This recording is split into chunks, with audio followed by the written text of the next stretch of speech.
안녕하세요, 후스토리입니다. 드디어 우리의 아이언맨이 다시 배우 로다주로 다시 돌아왔습니다.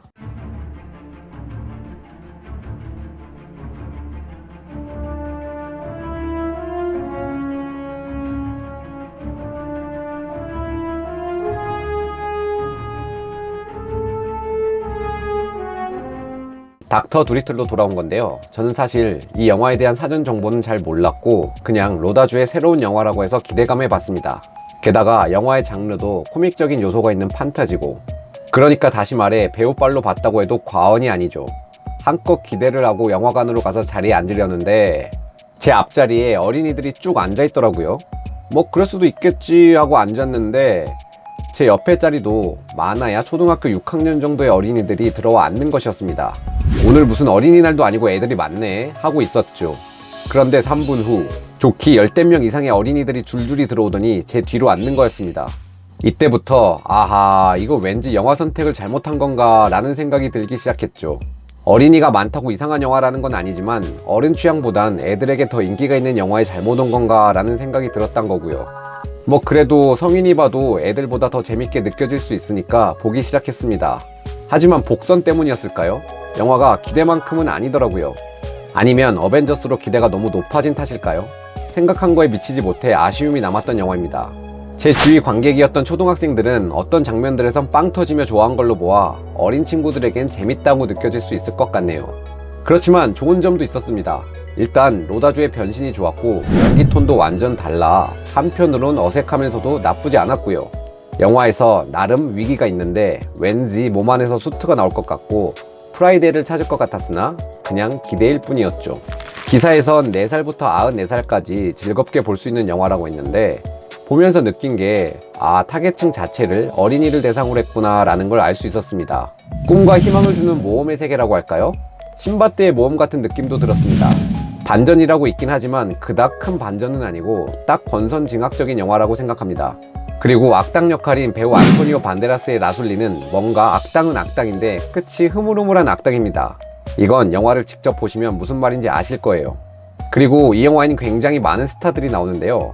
스파이더맨 톰 홀랜드, 마리온 꽁띠아르, 셀레나 고메즈, 안토니오 반데라스 등 정말 배우 어벤져스라고 생각이 들 만큼 화려하다고 생각이 들었는데 이 중 반데라스만 얼굴이 나오고 나머진 동물의 목소리로 나오지만 나름 반갑게 들렸습니다. 또 로다주와 톰 홀랜드의 다른 영화에서 만남이라 더 반갑게 느껴졌던 것도 있었네요. 영화 닥터 두리틀에서 나오는 동물들은 말은 하지만 라이온킹처럼 너무 내셔널 지오그래픽 느낌은 아닙니다. 딱 적당하게 동물 같고 딱 적당하게 CG 같아서 보기에 거부감은 없고요. 사실 동물이 나오는 영화에서 동물이 인간과 같이 주도적인 느낌으로 나오는 건 많진 않았는데요. 이 영화에선 인간의 부가적인 캐릭터가 아니라 인간과 똑같은 주도적인 캐릭터라 영화상에서 더 적극성을 띠고 있습니다. 단지 인간에게 도움을 준다던가 하는 게 아니라 같이 해결해 나가는 캐릭터들이죠. 그래서 영화가 은연중에 주는 메시지는 동물은 인간과 동등한 존재로서 자연과 함께 살아가는 거다 라는 느낌을 받았습니다.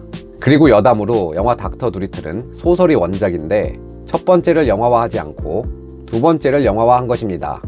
왜냐하면 첫 번째 이야기가 인종차별에 관한 내용이 있어서죠. 내용인즉슨 아프리카 원숭이들이 전염병으로 죽어간다는 소식을 듣고 아프리카를 찾아간 두리틀이 중간 통로에 위치한 흑인 왕국에서 그를 감금합니다. 그 이유가 전에 찾아온 백인의 악행 때문인데요. 흑인 국왕이 백인에게 호의적으로 대했지만 백인이 코끼리를 죽여 상아를 뽑아가고 마음대로 금을 캐서 가버리는 만행을 저질러서죠. 후에 두리틀이 탈출했다가 다시 감금되고 왕자가 와서 피부를 하얗게 해주면 풀어주겠다, 그래서 얼굴만 하얗게 해서 나왔다 등 이런 논란이 될 수 있는 내용들이 있기에 두 번째 이야기를 차용한 거죠. 또한 닥터 두리틀은 1967년에 뮤지컬 영화 형식으로 나온 적이 있었고요. 1998년에 에디 머피가 주연으로 나온 닥터 두리틀이 있었죠. 여기에 더빙을 개그맨 김국진이 했었고요. 여보세요? 또한 영화 두리틀은 원래 개봉이 2019년 4월 12일이었다가 미뤄서 5월 24일, 그러다 다시 오늘 2020년 1월 7일에 개봉했는데요. 그 이유가 재촬영 때문이었죠. 감독인 스티븐 개건이 특수효과를 많이 사용하는 영화를 만든 경험이 거의 없어서 미흡한 점이 많았던 걸로 알려졌습니다. 결국 레고 배트맨 무비의 크리스 맥케이 감독과 닌자 터틀의 조나단 리브스만 감독을 긴급 투입해 재촬영을 했다고 합니다. 아내인 수잔 다우니가 프로듀서로 참여했고요. 자, 여기까지 닥터 두리틀 리뷰를 해봤는데요. 아이언맨의 새로운 모습 닥터 두리틀의 모습과 동물들의 귀엽고 재미난 모습들을 보고 싶다면 당장 보시길 바라고요. 동물들의 오디션 영상에 그대로 나옵니다. 그럼 지금까지 후스토리였고요. 다음 영상이 궁금하시다면 좋아요, 구독, 알림 설정 부탁드릴게요. Oh, what a wonderful world.